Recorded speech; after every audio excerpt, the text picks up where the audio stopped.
¿Y cuál sería el diseño perfecto de tu vivienda? O una vivienda que te toca diseñar ahora, lo que tu hogar habrás mejorado ahora, ¿no? Con el paso de los años. ¿Cómo sería la vivienda perfecta? ¿La vivienda sana, saludable, eficiente? Tengo un gran amigo que se llama Pachi Mangado. Le acaban de dar el premio en Cádiz de Bellas Artes y ahora nos vamos hasta París, a la Sorbona, a recibir un premiazo a nivel internacional brutal, ¿no? Y Pachi dice una cosa acojonante, dice: ¿qué puñetas? Una casa saludable, eficiente y tal, es la que tiene una buena arquitectura. Empecemos por el director de orquesta. ¿De qué te sirve tener el mejor trompetista solista en el escenario si ese trompetista está mal dirigido o mal acompañado por el resto de instrumentos? ¿Me explico? Lo que hace falta es un buen director. Si no hay un director, se acabó. Y te contesto tu pregunta, no me estoy desviando. No te preocupes por eso. Volveré al tema. Es muy sencillo. Ese director de orquesta, yo no permitiría ni un cambio de ventana sin una firma de un arquitecto. Como mínimo un arquitecto técnico. Coño, estás alterando el muro translúcido del edificio, que es tan importante o más como el estructural. El estructural se te cae la casa encima y no te agarras una pulmonía. Pues ya me dirás tú a mí. Anda, que si sabéis que palmas de las dos formas. Palmas, cascas de una de otra. Si no hay un técnico con firma, no se pueden hacer ese tipo de cosas. ¿Pero por qué? Porque falta entendimiento de la física y de la construcción. Porque al alterar esos, no me quiero poner muy técnico, esos transportes de la humedad, esos comportamientos, las isotermas, si estoy acentuando el puente térmico, si solamente hago esa intervención, hago una inyección en las cámaras, cambio las ventanas, que evidentemente van a ser más herméticas, no he hecho ni un blower door, ni un ensayo de termografía, no he hecho ningún estudio de ningún tipo, he hecho una intervención y la acabo de cagar. ¿Por qué? Porque estoy aumentando la hermeticidad de un edificio, acentuando los puentes térmicos. Joder, ¿cuántos de los que me están escuchando ahora les ha aparecido moho en su vivienda después de haber cerrado las ventanas, haber cambiado las ventanas? El problema no son las ventanas. El problema es que no entendemos la rehabilitación como una operación. ¿Sabéis cómo funciona la rehabilitación en España? ¿Tenéis claro? Esto funciona según el vendelibros o según el comercial que pasa por debajo de tu puerta. Es decir, si el que te encuentras, cuando tú tienes problemas o quieres mejorar porque has ahorrado 9.000 eurillos o 10.000 eurillos, si con el que te encuentras o tu amigo es un cambiador de ventanas, tú cambias la ventana. Hombre, la ventana, bueno. Ahora, si estás aquí en el norte y te has encontrado con el tejero de turno, tejero en cuanto a techador, en cuanto a ejecutor de cubiertas, dirá, hombre, la chapela de la casa, lo más importante. Así funciona la rehabilitación. O sea, esto es como ir al médico y decirle, oye, mira, tengo un dolor de muelas, me duele, no sé si tengo una infección o algo y tal. Y te dice, va, no se preocupe, el martes le opero de próstata. Y eso, no, es que yo opero próstata. Y es buenísimo, porque además cuanto antes te la quites mejor. Claro. Así funcionamos. Entonces tenemos un problema. ¿Qué es lo que necesita una rehabilitación con éxito? ¿Qué es lo que necesita una rehabilitación con éxito? Haciendo el juego. Hostia, es un director que sea capaz de rodearse de todos los técnicos e ingenieros necesarios para hacer un buen diagnóstico, porque el médico no es el que hace análisis de sangre. Hay una enfermera y luego hay un laboratorio. Pues esto es lo mismo. El arquitecto tiene que saber dirigir ese equipo y tendrá que hacer un estudio de blower door, conocer evidentemente cuál es su estructura y cómo está diseñada, hacer una cata si es necesaria, ¿no? Hacer un sondeo de termografía que nos diga por dónde se nos está yendo, porque si no sabes de dónde se te escapa, ¿cómo vas a saber lo que tienes que tapar? ¿A ojo? ¿A ojo? Funcionamos a ojo. El éxito no existe sin un buen diagnóstico, un diagnóstico medible. Ese diagnóstico se tiene que medir. Si queremos ir del punto A al punto B, lo primero que tenemos que hacer es las reglas del juego. A, hagamos un diagnóstico y pongamos numéricos a las letras. Tengo una demanda de 200 kilovatios metro cuadrado. Tengo unas pérdidas por ejemplo, por infiltraciones, exfiltraciones de X. Tengo unas pérdidas por puentes térmicos de X más Y. Tengo unas pérdidas por mala ventilación de no sé cuánto. Tengo unas pérdidas por fenetre, por ventanas de tanto. Y con todo eso hago un puzzle. Y entonces digo, las intervenciones son todas estas. Y ahora concluyo. Sí, no te preocupes, hacemos 2 programas. Entonces, me voy a la fase 2. Me voy a la fase 2. Y ahora digo, ¿qué intervenciones voy a hacer? No puedo acometerlas todas. Muy bien. Eres un director de orquesta. No pueden sonar todos los instrumentos a la vez porque no tienes dinero para pagarlos. Muy bien. Vamos a grabar por partes. ¿Cuál va el primero? ¿Cuál va el segundo? ¿Cuál va el tercero? Sin crear patologías. Porque empieza a haber mucha rehabilitación mala que crea patología. Y entonces haces una hoja de ruta. Y ahora viene la tercera derivada y la última y te dejo hablar. Y no te voy a cobrar nada por darte la palabra.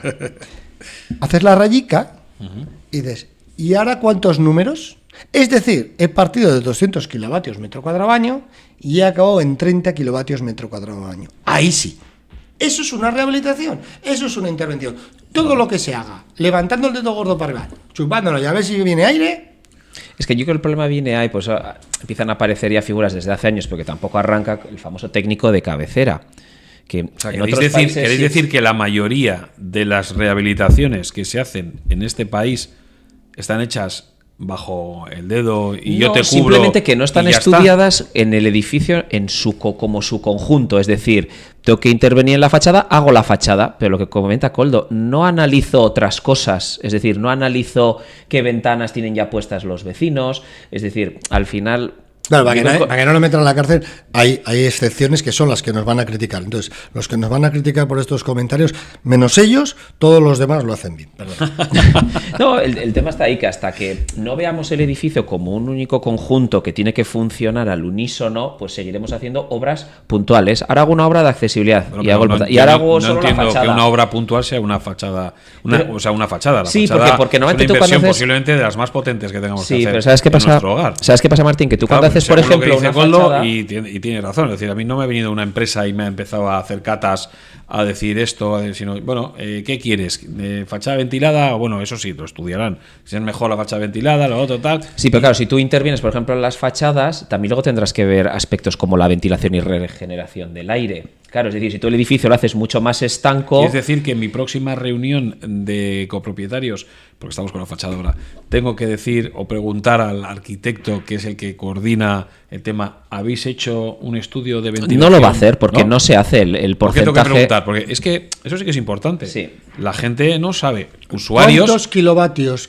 Vamos a ver. ¿Qué tendríamos que preguntar los usuarios lo primero, en una reunión de propietarios para hacer una fachada? Lo primero, pensemos en nuestro cuerpo, que lo entendemos más fácil, porque el otro es un área que no trabajamos. Entonces, ¿nuestro cuerpo cómo funciona? Tengo un síntoma, ¿no? Voy al médico. ¿Estamos de acuerdo o no? Hagamos eso. ¿Cuál es nuestro síntoma? Que nuestro síntoma es que queremos pagar menos. Vale. ¿Cuánto pagamos? Y se pone un papel. Pagamos 1.000. Por decir un número, por poner un número. Vale. ¿Y cuál es el objetivo? Es que no queremos pagar más de 300. Vale, ya hemos puesto un número y un objetivo. Señor arquitecto, ¿se puede esto? Sí. Bueno, el planteamiento que tú haces a la hora de una rehabilitación... Es que nunca se hace así. No es así. Claro, es que ¿cómo se hace? Se hace para salvar una frase, que es algo hará. Mejor que antes está. ¿Esta es una realidad o no? Es mejor que antes está. Además, como estamos, nos gusta o no nos gusta, en la España caní de Nazarillo, bueno, pues aunque te la metan no dices nada. Tú cambias las ventanas, te has gastado 9.000 euros y te pregunta la vecina ¿qué tal? ¿Cuánto te ha costado? 9.000. ¿Y qué tal? Hombre, no le vas a decir que mal, porque entonces eres un gilipollas. Entonces, ¡oh, muy bien! Y que venga el siguiente de carrera. Igual tampoco eres consciente de que está mal, sino que tú notas, o esos 9.000 euros te convencen para decir, estoy mejor. No, porque es que... Mira, pero fíjate, y encima es peor, ¿sabes lo que ocurre? Que esa que se ha gastado los 9.000 euros le han salido moho. Y ahora le condensan las dos esquinas de abajo de las ventanas, pues, ¿verdad? Esas manchitas. ¿Y eso por qué es?